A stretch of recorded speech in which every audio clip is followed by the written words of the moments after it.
నమస్తే, welcome to మనం TV. నేను మీ పవన్ బెస్వాడ. ప్రస్తుతం అమెరికా భారత్ వస్తువులపై పన్నులు పెంచిన సంగతి తెలిసిందే. మొన్న ఏప్రిల్ 2 నుంచి భారత్ నుంచి అమెరికాకు వెళ్లే ప్రతి వస్తువుపై రెసిప్రోకల్ టారిఫ్ పేరుతో భారత్ పై 27% పన్నులు విధిస్తోంది. మరి దీనికి భారత్ ఎలా రెస్పాండ్ అవుతుంది అని ప్రపంచ దేశాలు ఎదురుచూస్తున్నాయి. అయితే కొంతమంది భారత్లో అమెరికన్ వస్తువులను బ్యాన్ చేయాలని సోషల్ మీడియాలో డిమాండ్ చేస్తున్నారు. ఒకవేళ భారత్ కనుక అమెరికన్ వస్తువులను బ్యాన్ చేస్తే ఎలాంటి పరిణామాలు ఎదుర్కోవాల్సి వస్తుందో ఈ వీడియోలో తెలుసుకుందాం.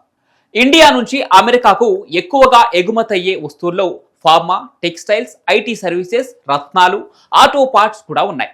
2023 నుంచి 24లో అమెరికా ఇండియా నుంచి సుమారు $66 బిలియన్ వస్తువులను దిగుమతి చేసింది.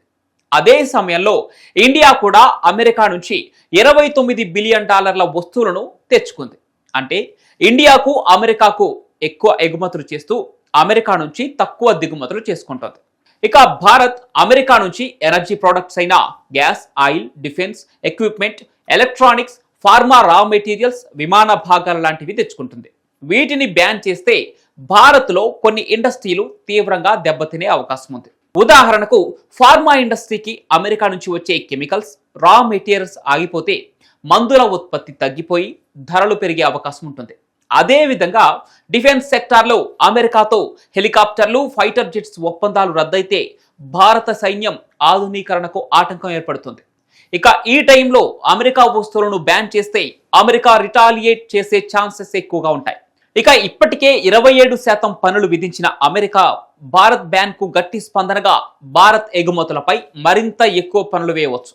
దీనివల్ల ఇండియా ఎక్స్పోర్ట్స్, ముఖ్యంగా ఫార్మా, టెక్స్టైల్స్, ఐటీ సెక్టార్లు బాగా దెబ్బతినే అవకాశం ఉంటుంది. అమెరికా ఇండియాకు అతిపెద్ద ఎగుమతి మార్కెట్ కాబట్టి ఈ నష్టం ఆర్థిక వ్యవస్థపై తీవ్రంగా పడుతుంది. రూపాయి విలువ ఇంకా పడిపోయి ద్రవ్యోల్బణం పెరిగే ప్రమాదం ఉంటుంది. ఇక అమెరికా వస్తువులను బ్యాన్ చేస్తే ఇతర దేశాలు భారత్ను ట్రేడ్ వార్లో భాగస్వామిగా చూడవచ్చు. ఇది యూరోప్, ఆసియా దేశాలతో ఇండియా ట్రేడ్ రిలేషన్ను కూడా దెబ్బతీస్తుంది. అమెరికా స్థానంలో వేరే దేశాల నుంచి వస్తువులు తెచ్చుకోవాలంటే ఖర్చు ఎక్కువ, సమయం కూడా పడుతుంది. ఉదాహరణకు అమెరికా గ్యాస్ స్థానంలో రష్యా లేదా ఖతార్ నుంచి గ్యాస్ తెచ్చుకోవచ్చు.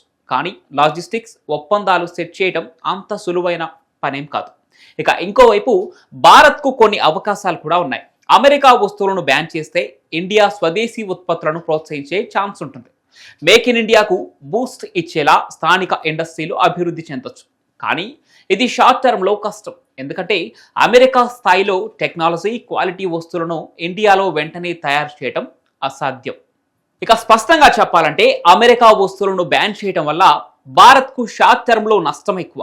ఎక్స్పోర్ట్స్ తగ్గటం, దిగుమతి ఖర్చులు పెరగటం, రూపాయి విలువ పడిపోవటం లాంటి సమస్యలు వస్తాయి.